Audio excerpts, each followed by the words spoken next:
My name is Andrea Carbine, and I am the Director of Operations and Programming for the Chicagoland Food and Beverage Network, and we are very, very excited to have you here with us. With the dearth of in-person networking due to all of the challenges we're all facing in our businesses, we are excited to offer this new platform and think you really will be engaged today. So thank you for joining us.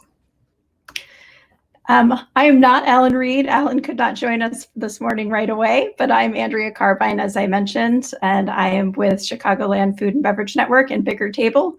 We are a nearly 4-year-old industry organization, and we are putting on over 36 virtual events this year.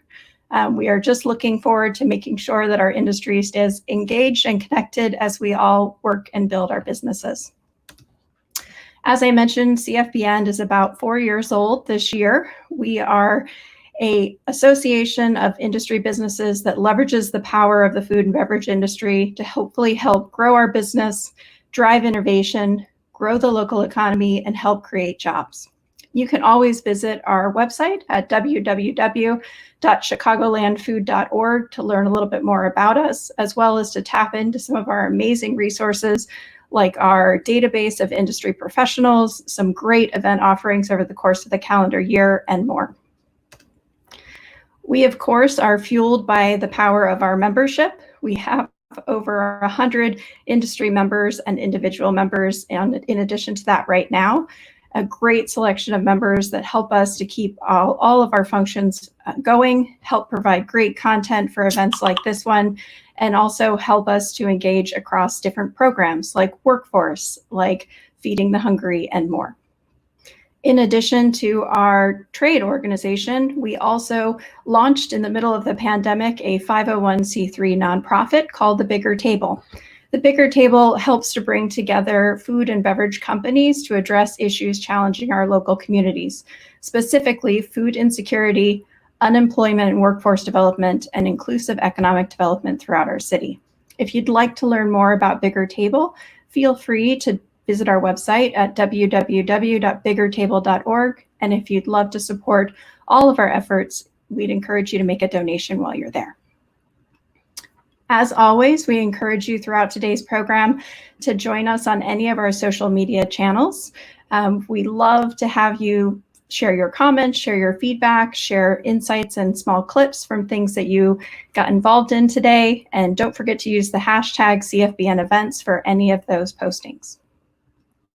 So with that, I would love to welcome 4 really impactful women for today's conversation. We have moderator Lisa Johnson, Judy Lee, Sue Clapholtz, and Crystal Black Davis joining us for an amazing conversation today.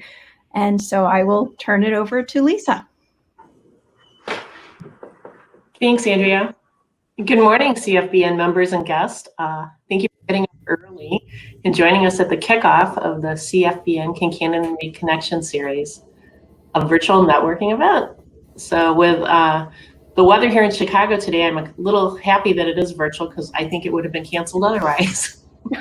So my name's Lisa Johnson. I'm Managing Director at Kincannon Reed, the leading global executive recruiters in agribusiness and food, where our mission is to find superior talent that develops sustainable leadership and a competitive advantage for our clients. So we recruit leaders with judgment who get results. And I'm proud to host this event that allows us a little time to virtually connect as we remain socially distanced. So following today's panel discussion on food innovation and the future, trends for 2021, each of our distinguished panelists, along with other thought leaders in their respective fields, will be moderating the virtual networking tables. I encourage you to move around those tables to learn more, network with your peers at the CFBN. And also, before I have today's panelists introduce themselves, I want to encourage you to continue to use the chat feature on the right side of your screen to introduce yourselves, tell us where you're from, let us know if you're drinking something interesting, and most importantly, let us know your thoughts during the discussion, and throw some questions in there if you have them for our panelists, and at the end of the session, we'll try to get to those. So now on to our panelists to start today's discussion on food innovation and the future trends. You want to lead us off, Judy? And you are on mute. Sure. Can you guys hear me? Perfect. Hi, everyone. My name is Judy Lee, and I lead industrial design team at Ferrero.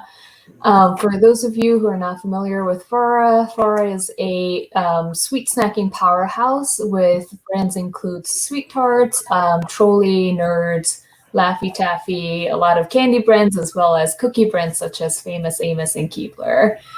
My team is responsible for supporting proximity to breakthrough innovation by leading ideation sessions, synthesizing ideas, and developing creative concepts in collaboration with marketing, R&D, and many other cross-functional teams. And my expertise is in industrial design, design thinking, and fostering creativity.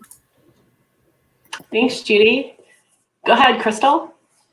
Hi, my name is Crystal Black Davis. I'm a former tech executive turned food marketing executive, former vice president of marketing and executive vice president of the US for Lewalker, the global leader in wafer confections. I am now independent. I run Savvy Food Marketing and Consulting, and I work primarily with import commodities as well as pre-launch startups, from supporting them in commercialization and branding and retention and loyalty. So from beginning to end and beyond. Thank you. And Sue, thanks for getting up so early. Thank you. Hi, I'm Sue Clapholtz. I'm the Vice President of Nutrition, Health, and Food Safety at Impossible Foods. My background is in medicine and scientific research. Thank you. Well, ladies, let's get started as we dive into some of the global trends for 2021 and get your perspectives on these topics. So for 2021, we're predicting a continued proactive approach to nourishing body and mind. 31% of consumers are purchasing more items tailored for their health, and 50% report a preference for food and beverages that naturally contain beneficial ingredients. Consumers are gravitating toward foods and beverages with bright and exciting colors that indicate citrus, vitamin C, and appear healthier. So Judy, how is this affecting your company's product development and packaging design? Any tidbits you want to share on products you think we might be see hitting our shelves this year, or trends that you think this might lead to? Yeah, it's interesting because when you think about confectionery and like how to make it better for you, we were thinking about that a lot as well internally. And consumers are definitely conscious of health and like avoiding harmful ingredients. But at the same time, consumers are expanding their definition of health to include mental health. And where candy plays a role in that section is Permissible Treats. So we've been focusing some of the brands on a clean label and better for you treats, and also reducing the size of pack as well. So some of the brands that we have, like Stretch Island, they're made out of, it's a fruit leather and it's made out of 100% real fruit. So it provides some of the benefits of real fruit, and it's better for you type of candy. And we're also striving to increase fruit content and working towards more real fruit in the Black Forest line. So those are some of the examples that we have currently for the better for you type of confections. And on the cookie side, we've launched Keebler Chips Deluxe and Fudge Stripes with real chocolate, and Sandy's shortbread cookies with real Madagascar vanilla last year. So these like real ingredients inclusion has been a big thing at Ferrero. And for packaging, as I mentioned, it's more about portion control and providing that permissible indulgence and enjoy that delightful moment when you're consuming these products. Great. I look forward to tasting some of those cookies. Those sound great. How about you, Crystal? What's your perspective on this trend? Yeah, I agree. Permissible indulgence, that is a trend that, and especially in the better for you snacking space, is becoming more and more significant. I also think that, piggybacking on Judy said, packaging technology or just packaging attributes, that is something that you're going to see more and more brands participate in, because front of pack real estate is so valuable. And that's, when consumers are making that split decision of what to purchase, and having them not have to pick the package up and turn it around, having all of your claims and all of your USPs and all of your key nutritional elements on front of pack, I believe a lot more brands are going to start implementing that, because again, it's valuable, and people want to have that upfront information at shelf level. Great, thanks. I think is that more difficult as packaging might get smaller with controls? Yeah, especially when you have the portion control 2-bite type of products. But that is also part of the brand's responsibility to communicate that in their external communications, other than just their front of pack. Those convenience items, you don't typically see that. Now you do see it on occasion. And I believe that there will be ways to incorporate that even in smaller packaging, but totality in terms of communication, that needs to be front and center, regardless if it's on pack or not. But great points. Well, this year sustainability is taking center stage again, and over 2/3, 65% of consumers want to have a positive impact on the environment through their everyday actions. This is a key reason why 32% of consumers buy sustainable produced items. So Sue, how does this important goal affect you and your company's sustainable commitments to take this step further than just your end product, but rather on how you're sourcing and how you're setting up operating standards?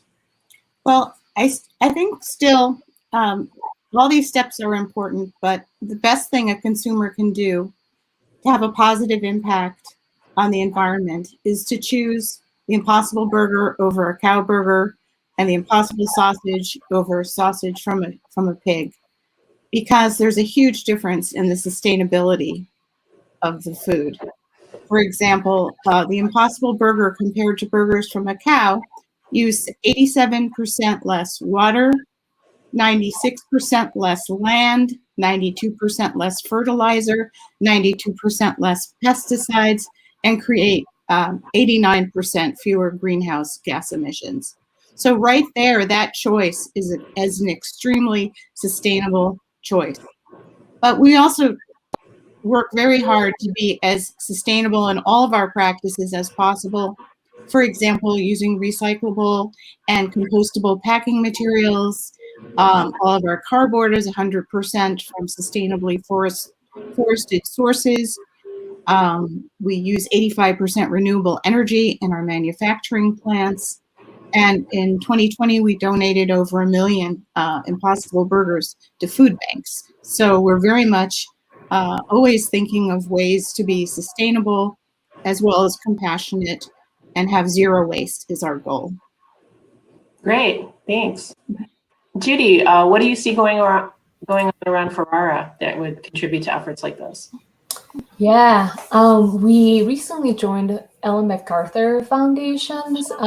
It's a new plastic economy global commitment to make sure our packaging is 100% reusable, recyclable, or compostable by 2025. So we've been working really towards that goal. It's only 4 years away.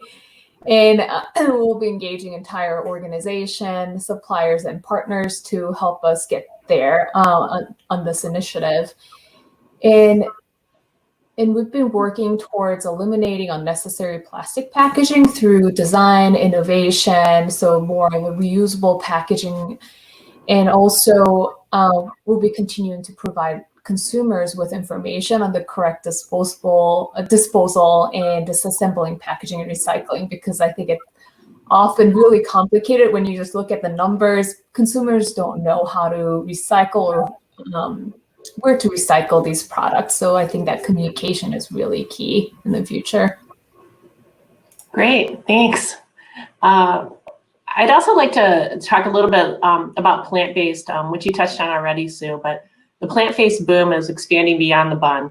Globally, 56% of plant consumers are trying to eat more plant-based foods and beverages, pushing alternative proteins into an increasingly mainstream phenomena. So, I mean, plant-based is just exploding. So, Crystal, as this demand for plant-based proteins expands, what do you see on the horizon for how these products will continue to influence the market and the previous two trends that we discussed, health and sustainability? Yeah. So according to SPIN's IRI, the top categories in plant-based are, milk alternatives and other dairy alternatives like butter, cheese, and yogurts. And they are topping the category at $2 billion and $1.3 billion respectively. And I see that, in my day-to-day because it's extremely relevant. I have a client that imports cashews from the Ivory Coast. And over the past 3 years, he's seen his business, it used to be primarily whole cashew pieces that were the primary element of his business. Now it has flip-flopped. Now it's 60% broken pieces. And that's significant because those broken pieces are base elements for ingredients. And a lot of that base ingredient is now being shipped and distributed to these these dairy alternative companies. So this is something that, in his forecasting is seeing tremendous growth, over the past couple of years and in the future. This is a trend that's not going anywhere anytime soon. This is the future. This is the future. And then when you look at like the future of, where plant-based is going, I have several companies that are engaged in algae and kelp-based proteins. And you look at spirulina protein that's poised to grow significantly, like, $1.2 billion worldwide by 2023. So, this is very significant. And as more and more people become flexitarians and test out vegan weeks and, vegan months and make that a part of their everyday lifestyle, and they see how easy it is and how now these companies, this is not 10 years ago, 15 years ago, where going plant-based was, a lot of people, it just wasn't appealing to a lot of people. Now, the taste, there's unwavering, uncompromising emphasis on taste and experience. And I think that this is our future. This is the now. And it's, again, going to grow. Thank you. Sue, so what does this mean for Impossible? Well, I'd like to echo quite a bit of what Crystal said when she says it's now and it's not just a trend. I think it's more like a revolution. Yeah. And I think what's unique, as also as Crystal alluded to, that the products that are coming out now are really authentic in terms of the taste, appearance, and handling that compare really well to the animal counterparts that they're replacing. And as the prices get competitive with the animal-based products, there'll be very little barrier for people to try. And if the products do taste and have the same nutrition as the products that come from animals that they're used to, there'll be a much easier transition for people to make to plant-based. I see the future as being a dramatic increase in plant-based products taking over animal agriculture and being the future and having, hopefully, very profound effect on all the detrimental aspects of animal agriculture, such as deforestation and climate change. So that's very exciting, and it's exciting to see so many companies jump into this area. Big companies that didn't really seem to participate that much in the plant-based protein space before. And then in terms of health, I see a big impact on not only personal health but public health, because first of all, I think most people know that a largely plant-based diet can be very healthy, as long as the person gets good balanced nutrition. But not only that, but a lot of foodborne illnesses, multiple antibiotic resistant pathogens, even viral pandemics are a consequence of animal agriculture. And not even thinking about corona, but swine flu, for example, was our last big pandemic. And so I think these changes in shifting from an animal-based to a plant-based diet will have profound effects on all aspects of health, the health of the planet, the health of the society as a whole, and individual health. Thank you. Judy, did you want to add anything to that, or should we move on to maybe questions from the audience to see if they have any questions they'd like to ask some of our panelists regarding any of these topics or others?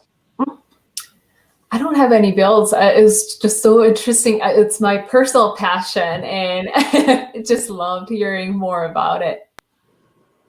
Right. I think it's really interesting the way we tie plant-based to health, because I think that that's extremely important, and to make sure that you can get enough nutrition from plant-based foods, and like you said, a well-balanced diet, Sue, and just the total effect on the planet. We really see that. We're really talking about climate change a lot today in Chicago here, when we can't get out of our driveways. I lived in Chicago for 10 years, so I feel your pain. So, well, we'll wait for some questions from the audience, but one of the other things that, one of the questions that I'd like to toss to you maybe too is, with inclusion, diversity, and equity continuing to influence company culture, what kind of changes, if any, do you expect to see in the near future? Do you think company performance in this area could influence customer or consumer buying decisions in the future? I mean, do you think that that's going to be something that consumers are going to be wanting to know about, what a company's performance is like, similar to the way they look at sustainability? And I'll throw that out to any of you that want to answer. Absolutely. I know as we're looking at how the generations in particular differ in what their values are, you know, Gen Z, they really value not only transparency, but they value where companies are equitable and companies are doing the right thing, and that they align with their values, and they will make purchase decisions based on that. And the studies have already shown that this is something that is very important to this particular generation.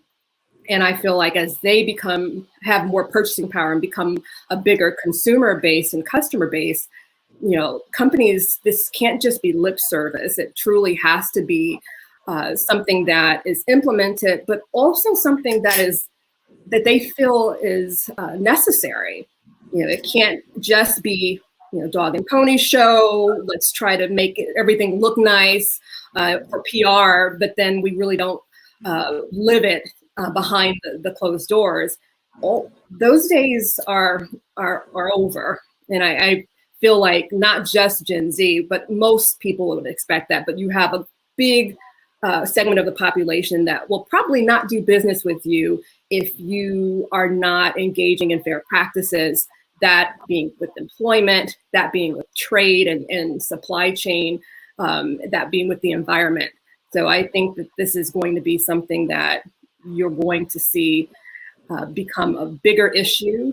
And again, it'll be the determining factor of, you know, whether some people will do business and support your brand and be loyal to your brand or not. Mm-hmm. No, yeah, I think it's going to be interesting to see how that gets measured and how that gets communicated in the coming years, because I think we're at a precipice now, and I think that, you know, it's something that we weren't talking about a lot in the past, and I think it's going to be really interesting just to see how it's communicated out to consumers. We have a couple questions, I think, coming from the audience. One of them is, what are your thoughts on expanding plant-based food market in third world countries? I think that's kind of interesting. I think a lot of third world countries have plant-based diets, or more so than we do. But I'm going to throw that out there to our panelists. Anybody have any ideas on that? Well, I think absolutely it's important to bring healthy, nutritious, plant-based options to everyone as much as possible. And I think using local supply chains would be important. I think considering in the nutritional composition of the products, are there particular needs or deficiencies in the third world country that you're going into? I mean, there are plenty of nutritional needs and deficiencies throughout the world, but iron deficiency is common, zinc deficiency is common in third world countries, vitamin A deficiency in parts of Southeast Asia. So I think it's very important to consider that not only could the food that you provide maybe replace other products, animal-based products, but they could bring additional value that the animal products don't intrinsically have. So I think that's something that you can do when you create a new food, as opposed to just using what the animal can provide. So so that's one area that I think we could do better. I think investing in agribusiness in a lot of these regions would make a lot of sense. I see, a lot of these, third world countries, plant-based diet is nothing new to them.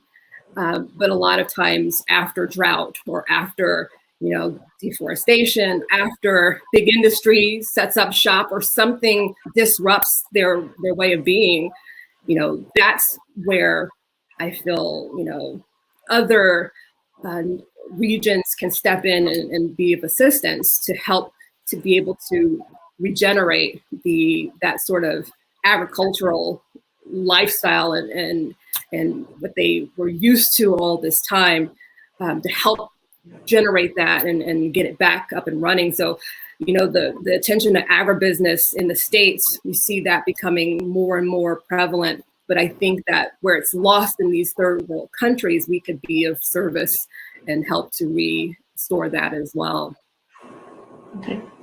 I see another question here in the chat. It's asking, with the pandemic, do you feel that companies are focusing more on innovation or maintaining existing SKUs? Kind of what's that balance? Has it switched all the way over to innovation, or is it just keeping up with demand? I think it's. Yeah. I was just gonna say, I think it's a little bit of both. We're continuing innovation, but also keeping up with SKU. There are some innovation projects that changed a little bit throughout last year. So, for example, a Funables tic-tac-toe product that we'll be launching this year.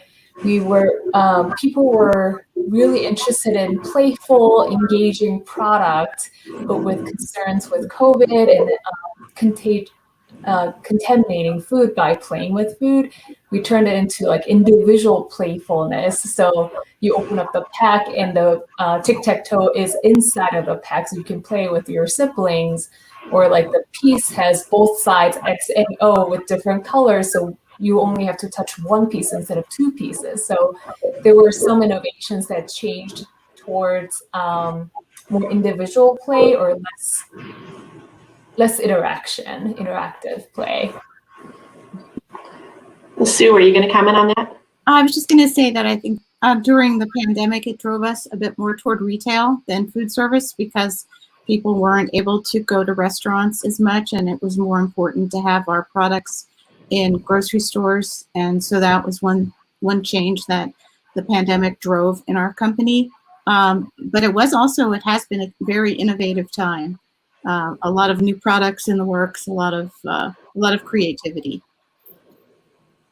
Do you think that was pandemic driven because of It's hard to know. I think everything was a bit shaken up, and so we do have people working in the lab doing research. We also have a lot of people who are working from home, planning, thinking, maybe more interaction via Zoom and virtual meetings in a way than we had in person. It's hard to know how much we can't do the controlled experiment and have it go both ways, but it just feels like it's been a very innovative period of time. And yeah, I guess I can't really pinpoint how much is due to the pandemic and how much is where we'd be anyway. Okay. Well, thank you all, ladies. This has been terrific. I want to just touch base here with Andrea and ask her how we're doing on time.